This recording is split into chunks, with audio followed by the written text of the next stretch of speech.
अभिनंदन, आभार और बहुत बहुत स्वागत है दोस्तों असली न्यूज़ के इस YouTube चैनल पर।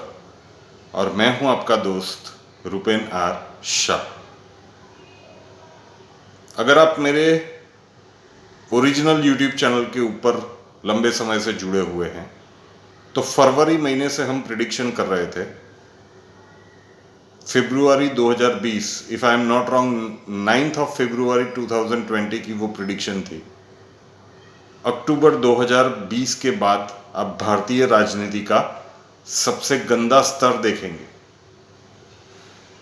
और उत्तर प्रदेश में हाथरस में जो घटनाक्रम हुआ, मीडिया के भरोसे के ऊपर एक क्वेश्चन मार्क लगने वाली घटनाएं हुई।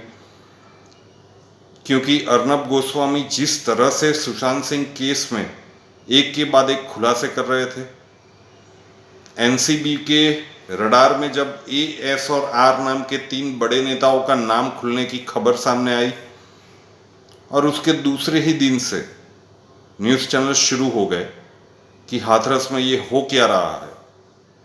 सरकार देखिए कितना दमन कर रही है, सरकार क्या छुपाना चाहती है, सरकार क्यों हमें पीड़िता के परिवार के साथ मिलने क्यों नहीं दे रही है। गांधी परिवार के 2 महानुभाव वहां पे पहुंच जाते हैं और क्या घटनाक्रम हुआ उसके हम सब गवाह बने हुए हैं।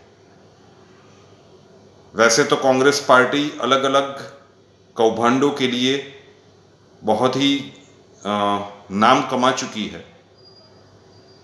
वो स्पेक्ट्रम हो, 2G हो, कोयला हो और कुछ हो, लेकिन उन्हें लगता था कि अब ये सब कुछ पुराना हो गया, चलो कुछ नया करते हैं।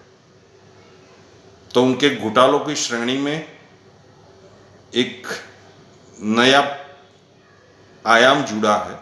इस घोटाले का नाम है भाभी घोटाला। जिस पीड़िता की भाभी के इंटरव्यू को न्यूज़ चैनल्स दिखा रही थी, अब सच ये सामने निकल के आ रहा है कि वो पीड़िता की भाभी थी ही नहीं। वो तो कोई और ही व्यक्ति थी जो पीड़िता की भाभी बनकर वहां पे रह रही थी। जब बिना घूंघट के गांव वालों ने उन्हें देखा तो उनको शक हुआ कि ये कौन है, ये तो यहाँ की इस परिवार की है ही नहीं। और जब इसको वो पता चला, वो वहां से रफू चक्कर हो गई। ये है भारतीय मीडिया की सच्चाई।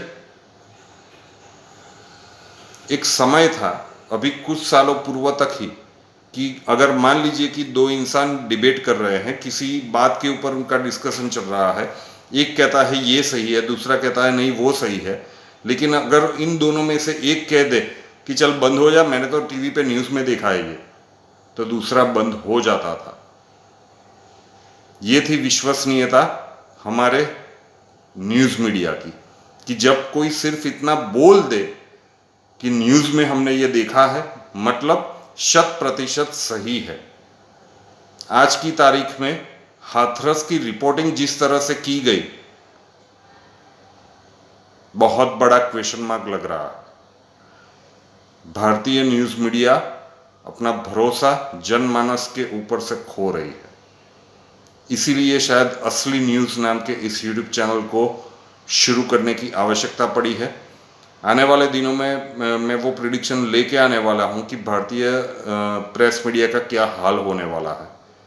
लेकिन जब आग लगे तब कुआं खोदे तो उसका कोई मतलब नहीं होगा, तैयारी पहले से करनी होगी। ये था आज का टॉपिक, भाभी घोटाला। नए चैप्टर के साथ फिर मिलेंगे। जय हिंद।